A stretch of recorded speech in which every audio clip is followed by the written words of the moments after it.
જય શ્રી કૃષ્ણ. જો તમે મહાકાલને માત્ર ભગવાન નહીં પરંતુ તમારા જીવનના રક્ષક માનો છો તો આ વાર્તા અંત સુધી જરૂર સાંભળજો, કારણ કે કદાચ આ વાર્તામાં તમને મહાકાલનો એક એવો સંદેશ મળશે જે તમારા જીવનને પણ બદલી શકે છે. મહાકાલને સાચા દિલથી બોલાવ્યા હોય અને જવાબ ન મળ્યો હોય તો આ વાર્તા તમારા માટે જ છે. અંત સુધી સાંભળજો, કારણ કે મહાકાલ ક્યારે અને કયા રૂપમાં આવે છે એ કોઈ કહી શકતું નથી. ચાલો આજે સાંભળીએ એક એવા મહાકાલ ભક્તની વાર્તા જેને લાગ્યું હતું કે તેનું બધું જ સમાપ્ત થઈ ગયું છે, પરંતુ મહાકાલે તેને એવી રીતે રસ્તો બતાવ્યો કે તેની આખી જિંદગી બદલાઈ ગઈ. હર હર મહાદેવ. મહાકાલના દરબારમાં કોઈ ખાલી હાથે નથી જતું.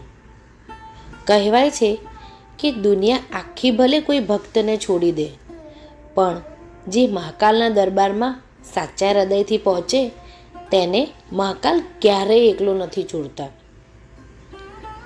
ઉજ્જૈન શહેરમાં રઘુ નામનો એક સામાન્ય યુવક રહેતો હતો. તે દર સોમવારે મહાકાલના મંદિરે જતો. એક દિવસ તેના જીવનમાં અચાનક મુશ્કેલીઓનો પહાડ તૂટી પડ્યો. ધંધામાં મોટું નુકસાન થયું, ઘરનું કરજ વધી ગયું અને તેના પિતાની તબિયત પણ ખરાબ થઈ ગઈ. રઘુ ખૂબ નિરાશ થઈ ગયો. એક રાત્રે તે મહાકાલના મંદિર પાસે જઈને બોલ્યો, હે મહાકાલ, મેં આખી જિંદગી તમારું નામ લીધું છે. આજે મારી પાસે કંઈ બચ્યું નથી. હવે તમે જ મારા સહારો છો.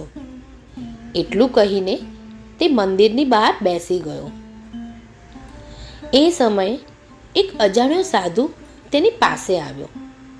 સાધુએ પૂછ્યું, મહાકાલ પાસે શું માંગવા આવ્યો છે?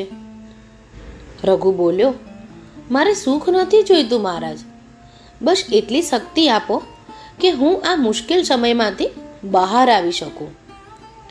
સાધુ હસ્યા અને બોલ્યા, તો પછી મહાકાલ પાસે જવાબ નહીં, હિંમત માંગ. આટલું કહીને સાધુ ત્યાંથી ચાલ્યા ગયા. રઘુ બીજા દિવસે ફરી પોતાના કામમાં લાગી ગયો. ધીમે ધીમે એક પછી એક રસ્તા ખુલી ગયા.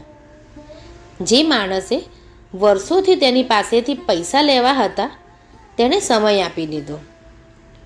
જૂનો મિત્રો મદદ માટે આગળ આવ્યો અને થોડા જ મહિનામાં તેનો ધંધો ફરી ઊભો થઈ ગયો.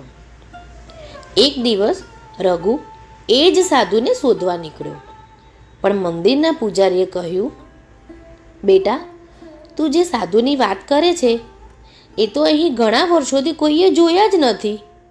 રઘુ ચોંકી ગયો. તે દોડતો મહાકાલના ગર્ભગૃહ તરફ ગયો. મહાકાલને જોઈને તેની આંખમાંથી આંસુ વહેવા લાગ્યા. તે બોલ્યો, મહાકાલ, તમે મને બચાવવા આવ્યા ન હતા, તમે તો મને લડવાની શક્તિ આપવા આવ્યા હતા. અને ત્યારે તેને સમજાયું, મહાકાલ હંમેશા આપણી મુશ્કેલી દૂર કરે એવું જરૂરી નથી. ક્યારેક મહાકાલ આપણને એટલા મજબૂત બનાવી દે છે કે મુશ્કેલી જ નાની લાગવા લાગે.